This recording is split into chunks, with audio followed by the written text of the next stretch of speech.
जो आप medical store से 200 रुपए की दवाई खरीद रहे हो वो असल में सिर्फ 15 रुपए की होती है। वही सॉल्ट, वही असर, लेकिन प्राइस 10 गुना ज्यादा।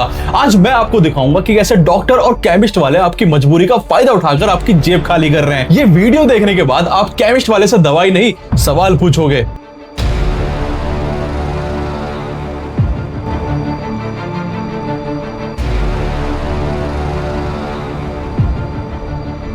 अब आप सोच रहे होंगे कि जिस सस्ती 15 रुपए वाली दवाई की मैं बात कर रहा हूं उसकी क्वालिटी खराब होगी। देखो अब होता क्या है ना कि भारत की 90% जेनरिक और ब्रांडेड दवाइयां एक ही फैक्ट्री में एक ही मशीन से बनती हैं, वो भी इंडिया के बड़े फार्मा हब जैसे हिमाचल या सिक्किम में। यानी एक ही फैक्ट्री में सेम बैच में कंपनी ए के लिए महंगी ब्रांड वाली दवाई भी बनती है और जेनरिक भी। दोनों का जो रॉ मटेरियल होता है वो सेम होता है, दोनों की क्वालिटी टेस्टिंग तक सेम होती है। फर्क सिर्फ तब आता है जब दवाई फैक्ट्री से बाहर निकलती है और ब्रांडेड दवाई पर ब्रांड का थप्पा लगता है। वही सेम दवाई जब बिना किसी चमक धमक के साधारण पैकिंग में आती है ना तो वो जेनरिक कहलाती है। मतलब आप दवाई के नहीं बल्कि उस पैकेजिंग और मार्केटिंग के एक्स्ट्रा 180 रुपए दे रहे हैं। और इसका फर्क एक आम इंसान की जिंदगी में किस तरीके से पड़ता है इसको समझते हैं शांति देवी के एग्जाम्पल से। यह शांति देवी, इनकी महीने की पेंशन 5000 रुपए और दवाई का खर्चा 3000 रुपए। लेकिन वहीं अगर ये जेनरिक दवाई लेती तो इनकी दवाई का बिल सिर्फ 300 रुपए होता और बचे हुए 2600 रुपए से वो अपना घर खर्चा कितने अच्छे से ला सकती थी। अब जैसे मैंने अपनी ये प्राइवेट स्कूल एक्सपोर्ट वाली वीडियो में दिखाया था कि कैसे स्कूलों में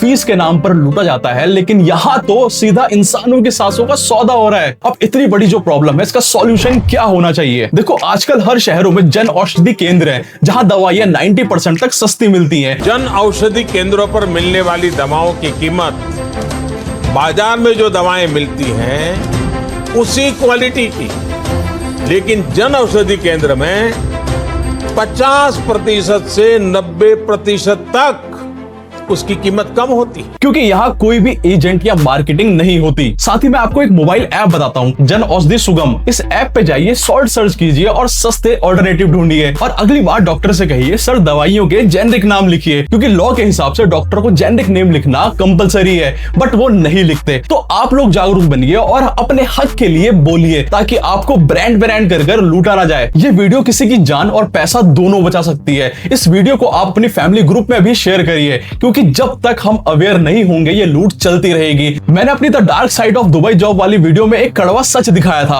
और आज ये सच आप सबके सामने है। तो आप भी जागरूक बनिए और अपने जानने वालों को भी बनाइए।